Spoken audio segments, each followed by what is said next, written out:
Écoutez le document sonore et la question, puis choisissez la bonne réponse.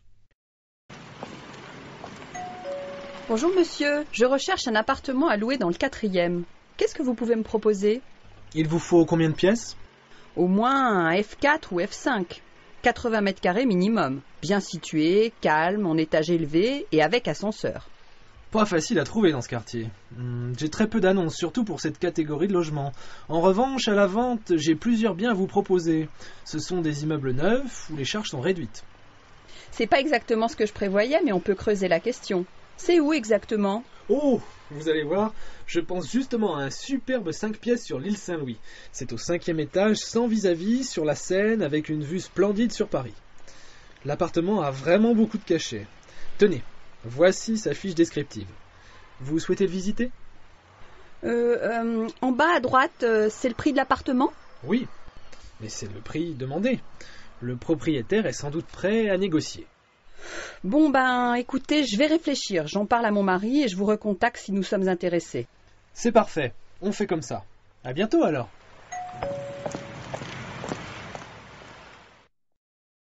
Question 1. Quelle phrase correspond le mieux à la situation?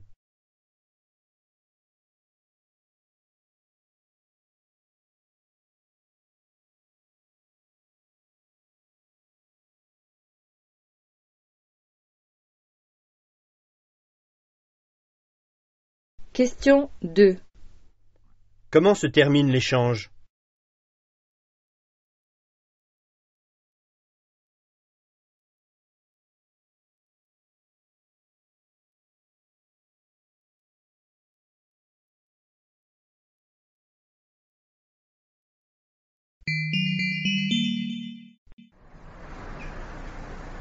Non, non, Paul, sur le plan c'est à droite.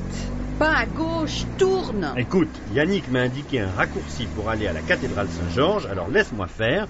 Et en plus, c'est là qu'on a fait le baptême du petit Charles le mois dernier. Alors tu penses si je connais l'endroit? On y sera dans 3 minutes. Ben, j'espère, hein, parce qu'on a déjà un quart d'heure de retard. Où est-ce que tu as mis l'enveloppe avec le faire-part et l'invitation? Au fond du sac, derrière.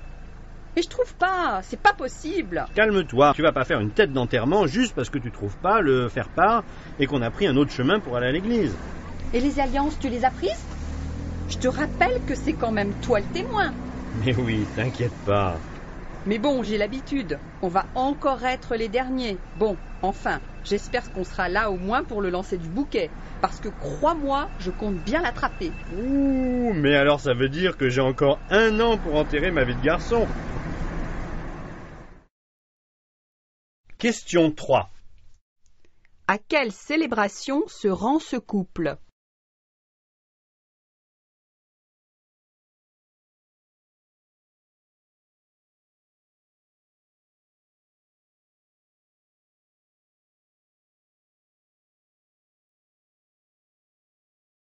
Question 4.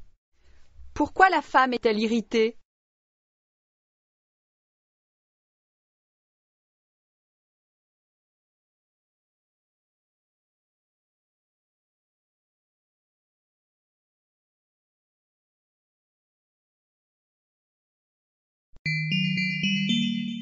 Bonjour, entrez je vous prie.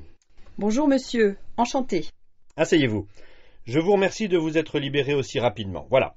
Je n'irai pas par 4 chemins. Vous avez un CV qui m'intéresse, quoique un peu léger sur le plan de l'expérience de terrain. En revanche, vous avez une solide formation technique. Alors, justement, pourriez-vous me parler un peu de vos expériences professionnelles? Oui, bien sûr. Juste après mes études, j'ai effectué un stage pour une chaîne étrangère. J'étais stagiaire, certes, mais on m'avait donné des responsabilités importantes et ce stage m'a permis de perfectionner mon anglais. Par la suite, pendant 2 ans, j'ai travaillé comme cadreur pour une grande chaîne de télévision. Et pourquoi avez-vous quitté ce poste? Malheureusement, comme la chaîne a eu beaucoup de problèmes financiers, il y a eu des suppressions de postes et comme j'étais l'une des toutes dernières recrutées, je me suis retrouvée l'une des toutes premières remerciées par la direction. Oui, je vois, d'accord. Je comprends. Alors, le poste est basé à Paris, mais seriez-vous prête à travailler le week-end et éventuellement effectuer des déplacements en province ou à l'étranger? De nombreux tournages se déroulent en dehors de nos frontières, vous savez. Bien sûr, si ma candidature est retenue, je serai prête à m'investir totalement dans ce travail qui correspond parfaitement à mes attentes. Bien. Alors écoutez, j'ai encore 2 candidats à voir. Quoi qu'il advienne, je vous recontacte avant la fin de la semaine car j'aimerais vraiment finaliser l'embauche avant lundi. Question 5. Quelles sont les réticences du recruteur?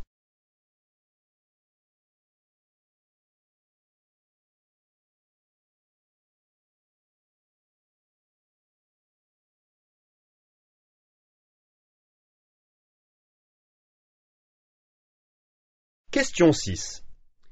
Pourquoi la candidate est-elle à la recherche d'un nouvel emploi?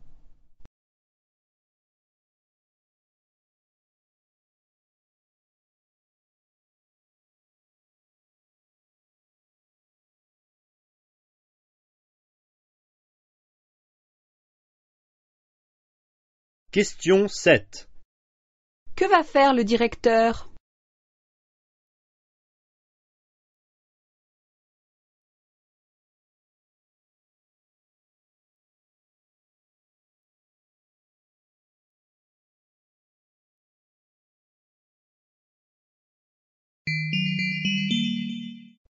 Alors Madame Lalonde, vous êtes psychothérapeute et venez de terminer un ouvrage sur les nouvelles familles. Alors dites-nous, quels sont pour vous les enjeux de la recomposition familiale? Eh bien, la plus grande difficulté consiste à définir les rôles de chacun. Si je vous demandais de me définir le beau-parent, quelle serait votre réponse? Est-ce celui ou celle qui s'investit dans la discipline de tous les enfants du foyer? À partir de quel moment, suivant la vie commune, le nouveau conjoint peut-il porter le qualificatif de beau-parent? Qu'est-ce qui détermine l'entrée dans ce rôle?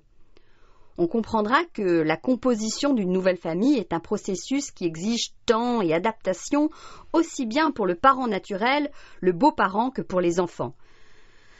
La famille recomposée n'a pas de modèle. Les nouveaux conjoints devront définir le fonctionnement et le partage des rôles.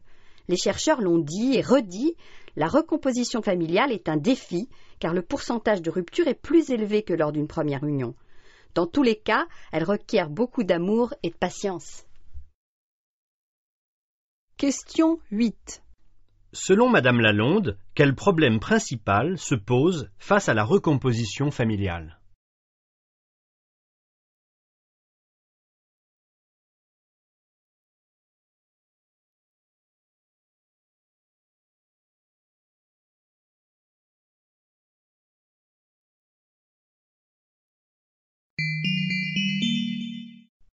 Qu'est-ce que vous venez chercher ici?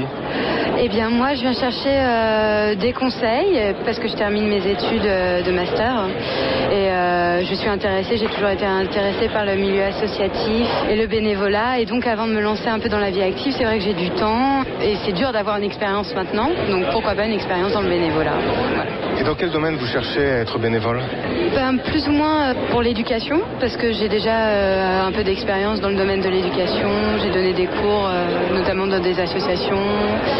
Et éventuellement, l'envie de voyager aussi. L'envie d'être sur le terrain et donc après n'importe quelle mission. Mais comme j'ai fait des études en relations internationales, vraiment l'envie de voyager, d'être sur le terrain aussi. Et c'est plus simple de passer par un organisme qui met en rapport les candidats volontaires et les associations ou de s'adresser séparément à chacune d'entre elles? Eh bien, je ne sais pas parce que pour l'instant, je prospecte. Donc tout est bon à prendre et je peux pas vous dire.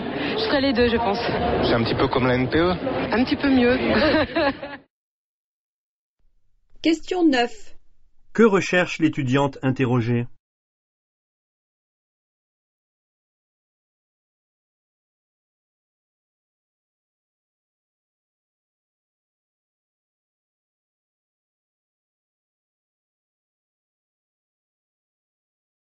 Question 10. Quelle est sa principale motivation dans cette démarche?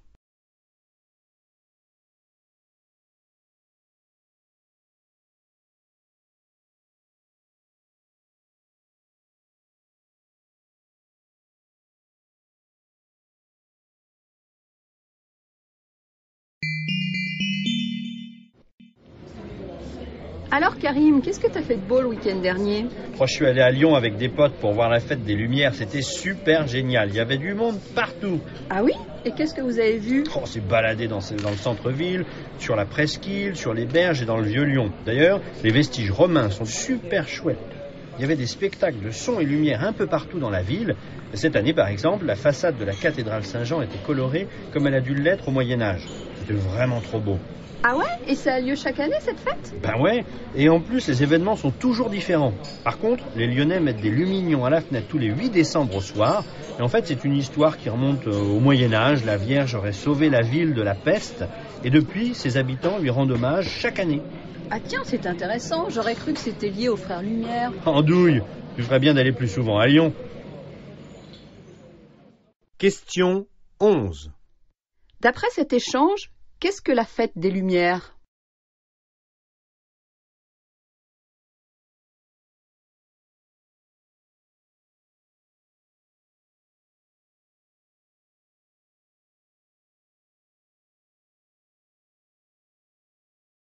Question 12. Quelle est l'origine de cet événement?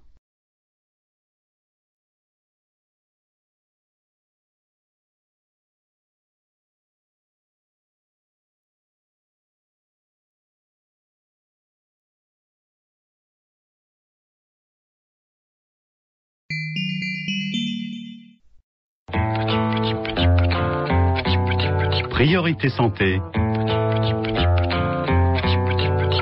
Claire Hédon.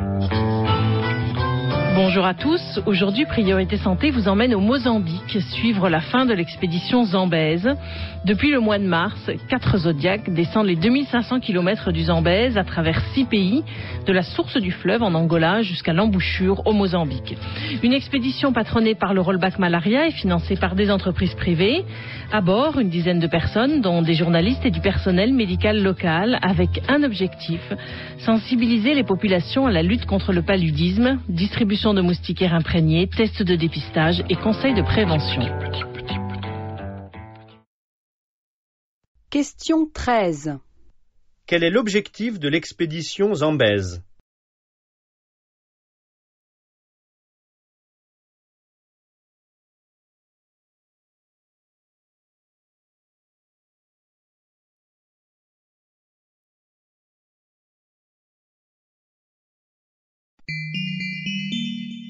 Alors, Madeleine Arcan, vous êtes attaqué à un gros morceau, on peut même dire un monstre, c'est le fabuleux monde des soldes et des rabais. Eh oui, folle de même.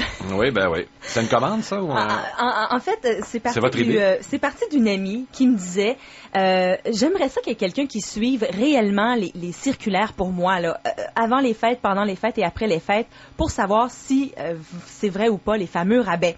Et je me suis dit, ben tiens, moi, je vais faire ça, puis en même temps, je vais en avoir le cœur net. Alors, je me suis mis à suivre les circulaires pendant un mois. Alors, vous en êtes arrivé à quelle conclusion exactement? Ben que c'est un monde flou, que c'est vaste et pas toujours très clair. En général, j'en suis venue à 2 conclusions.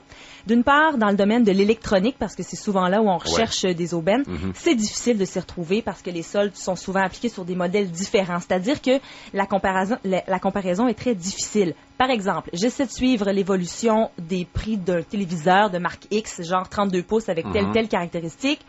Je le retrouve 3 semaines plus tard, je me dis, ah parfait, wow, il est en solde, c'est vrai. Pour finalement me rendre compte que, bon, le premier a 720 pp, là, c'est écrit petit de même, là, et l'autre a 1080 pp, alors là, c'est pas le même et c'est souvent comme ça. D'autre part, les rabais sont presque toujours appliqués sur des articles qui vont passer mode, bien sûr, les vêtements, les appareils électro, parce que ça évolue vite. Très rapidement. Le commerçant veut pas te faire un cadeau, mais veut faire de la place pour la nouvelle marchandise, et il t'attire dans le magasin avec un solde, en espérant que finalement tu vas acheter quelque chose qui est pas en solde, parce qu'ils mettent les trucs en solde dans le fond de boutique, comme ça on est obligé de passer à travers la nouvelle collection. Ouais, et d'être attiré par autre chose. Question 14. Que suggère la journaliste qui a mené cette enquête?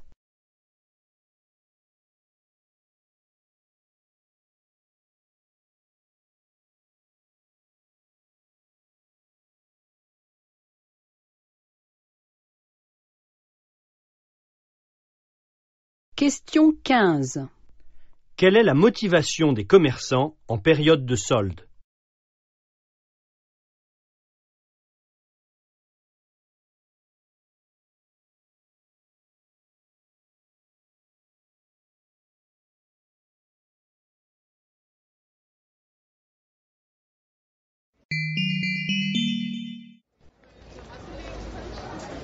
Tiens, salut Daniel. Alors, t'as pu t'inscrire au cours que tu souhaitais ? Salut Emeline. Non, justement. Figure-toi que le cours de Leblanc est déjà plein. Ah bon ? Alors je m'y attendais un peu, mais pas aussi rapidement. D'un autre côté, je suis pas surprise. C'est le meilleur. Son cours est toujours pris d'assaut. Et d'une année sur l'autre, le bouche à oreille fonctionne. Paraît que le cours en macroéconomie de Descharnes est pas mal non plus. Ah ouais ? Et il reste encore des places, dis donc ? Je pense. En tout cas, il y en avait encore ce matin. Ouais. Je vais peut-être faire ça alors. Ah. Mais je me suis déjà inscrit sur la liste d'attente pour le cours de Leblanc. Chaque année, c'est pareil. Tu te rends compte ? Du coup, ça me bloque. Question 16. Pourquoi Daniel est-il frustré ?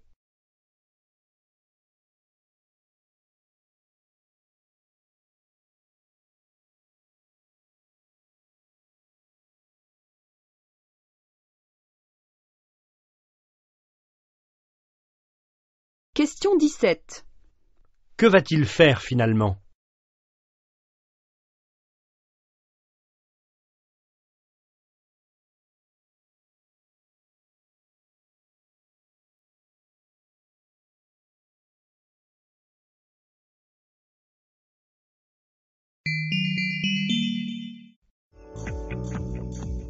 La nuit dernière, des pluies diluviennes se sont abattues sur le sud-ouest. Les habitants du petit village de Kerla ont dû sortir de leur maison.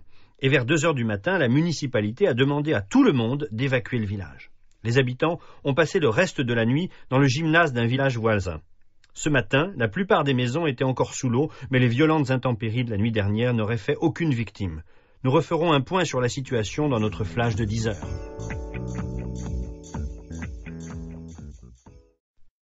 Question 18. Que s'est-il passé la nuit dernière ?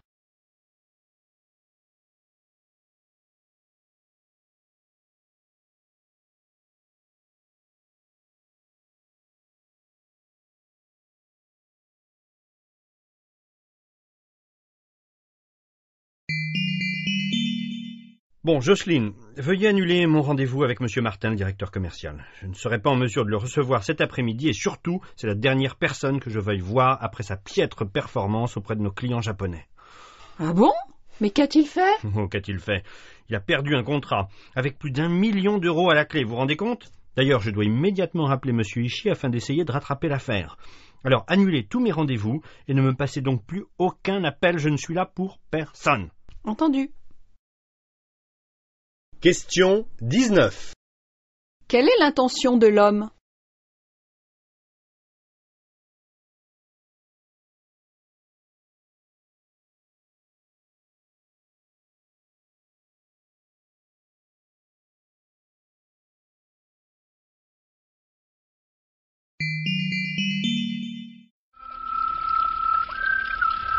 Pour Thierry Boisseau, directeur du parc, qu'est-ce qui a justifié le choix de cette région montagneuse et transfrontalière ?